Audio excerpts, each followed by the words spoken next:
We're back, baby. I'm eating my food. This is a very bad time for me to start recording this because I have like 10 things to do today. It's 9:37 p.m. so it's almost the end of the day. Check out my wall. Look at all the stuff on my wall. Whoop, I shouldn't show that. Look, I got some XKCD things and also some things of me copying XKCD. Look, there's a poem that someone wrote about me that completely deconstructs my entire online persona and own personality.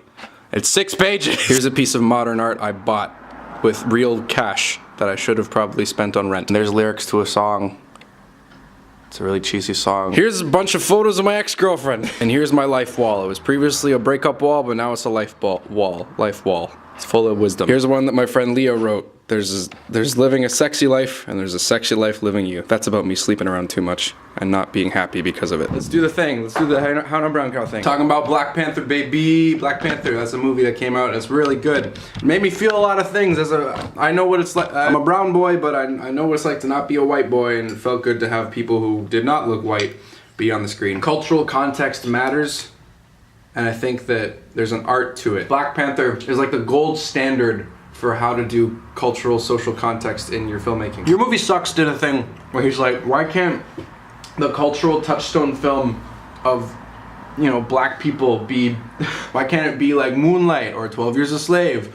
Why does it have to be Black Panther? And I'm like, fuck you. It just takes a real cynical attitude to look at all blockbuster filmmaking and be like, that's all bad and can't be important. I think it's important. And when I'm trying to change the world through my art, I want it to be accessible. Accessible so that the most amount of people can see it and get my message, which I'm trying to do to change the world. It is just white people in business suits in the end who make all the money that all these black people are giving them anyways, but you know, systemic racism. But what parts did I like? Well, there's one scene in the movie where they go to a casino. There's this one particular shot that I remember speaking to me. I saw it twice, and I remember there was one particular shot I was like, ooh, I felt a lot of things as a non-white boy. One shot in the casino where you got Chadwick Boseman, you got Danai Gurira, and Lupita Nyong'o.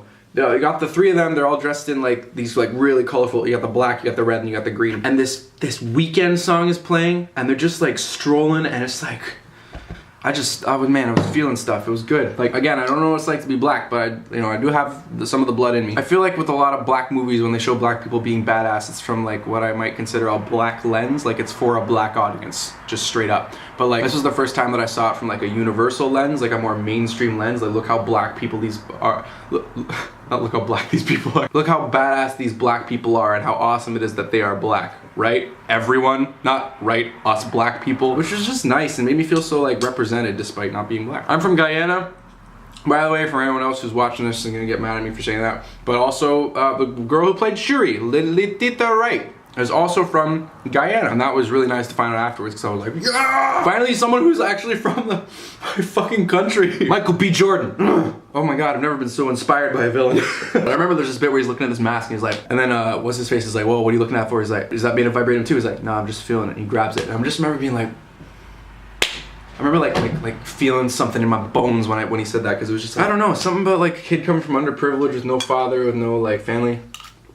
I mean, I know what that's like. It was so like powerful to see him like going after the thing that he deserves. You know, it's like reverse Lion King. You know, he's Simba. He's literally heir to the throne. He's like, I'm gonna get it. I'm gonna get that. I came from nowhere. I trained myself up. It's like what I feel like I'm doing. Like, you know, it's like there's some sort of destiny that I have, and I've got to like rise up to meet it and deserve it, you know? Because like I can imagine just like Killmonger just like training and being like, one day I'm gonna get to Wakanda. This is all worth it. I'm doing this for a reason. I'm not worthy of this stuff yet, but I will be. And when he shows up, that's why he's so convicted. And that's why he's like, nah, man, I can challenge this right now. Right now, we can do this. Which is another thing that like I'm really passionate about. Like, as an artist, I feel like the things that we gotta hold on to and the things that I wanna work towards to get to a point where I can like, you know, walk up to Oprah and be like, hey, Oprah, we're meeting right now. This is me. I'm gonna show you me. This is the thing that we're gonna do right now. There's this clip of Francis and the Lights. He kind of goes off on a mild tangent describing like his artistry and like the epitome of everything that is him.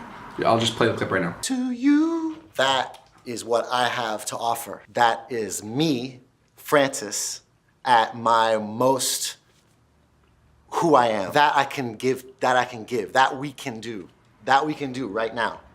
That's something that I tap into, is this like idea that, yeah, that's me. That's why Killmonger, when he shows up, he's like, yeah, we can do this. Let's do it right now. I don't care. I'm gonna wait hours. I've just arrived in this city today. I'm gonna rule it by tonight. That's beautiful. That's amazing. And that's inspiring. You know, that's what I want to do with my life. And I want to get to that point where I can be that confident. I can be that confident in my own convictions and abilities. I'm sure that's something you want too. I remember with Michael B. Jordan, there's this one shot where like he's like dragging Ulysses Klaue's dead body like through a field, and there's like the sunshine behind him, and it's like playing this like eerie music, and it's just like, yeah, man, go for it, do it, win the throne. And then I caught myself and I was like, yo, I'm rooting for the bad guy. I'm rooting for the bad guy who wants to commit genocide on all white people. Then there was a really cool moment with the soundtrack, which I was all about. Like, normally, Ryan Coogler's a director, and he's worked with this composer called Ludwig Göransson. Ludwig Göransson? I don't know. Hang on, I live with a German guy. Hang on. Do you see how to pronounce something? Yeah, sure. Yeah, okay. How do you pronounce that? Do you know? I mean, he's Swedish. I know he's Swedish, but how do you pronounce it? I would say Göransson. Göransson? Göransson. Göransson. So Ryan Coogler always works with the composer Ludwig Göransson on his films, and I remember in Creed, watching Creed, I remember being really bothered by like anytime it would play like some hip hop beat, because I'm just like, yeah, I get it, you're a producer, you made Redbone, yeah, but like, you know, just because it's like a movie about a black guy doesn't mean we have to have like hip hop music in it. I don't know, that like always bothers me because it's so out of place in like film scoring, modern film scoring, and it just like makes it feel like it's not a real movie, makes it feel like it's, you know, a black movie, which I think isn't the goal here. I think it's not the goal of diversity is to make it more black, and that means hip hop beat, you know? But this is the thing. My favorite bit, probably my favorite bit of Killmonger, my favorite scene is actually in the throne room when he's like talking to him, and then he goes, so Killmonger's theme starts off like this.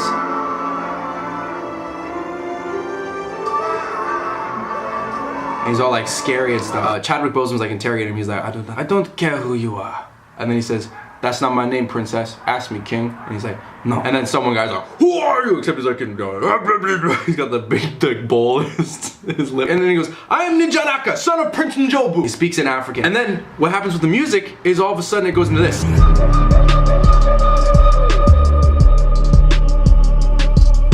The reason that doesn't bother me is because like, this is such a character moment where Killmonger comes into his own, and he's like, nah, this is the moment I'm about to claim my destiny. And that's like the truth bomb he's been like holding the whole time. This is the point where I'm gonna demand what it is my birthright. I'm gonna do the thing that I was born to do. And so he drops that, and then all of a sudden he's the one with the most power in the room, even though he's the one in chains.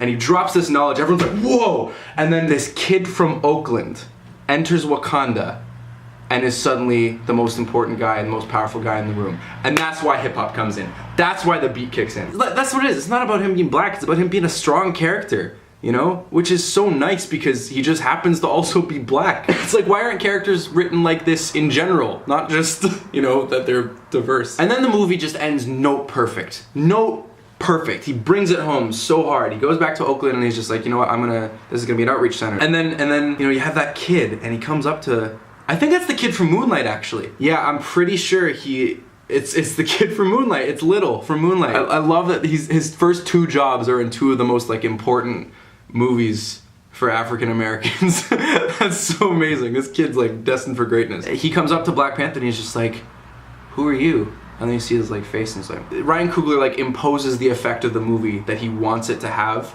onto the audience. And I'm picturing these little kids, little black and brown kids looking at that and being like, that's my hero. So that's why I think that Black Panther is a remarkable piece of filmmaking, not just because of the technical achievements.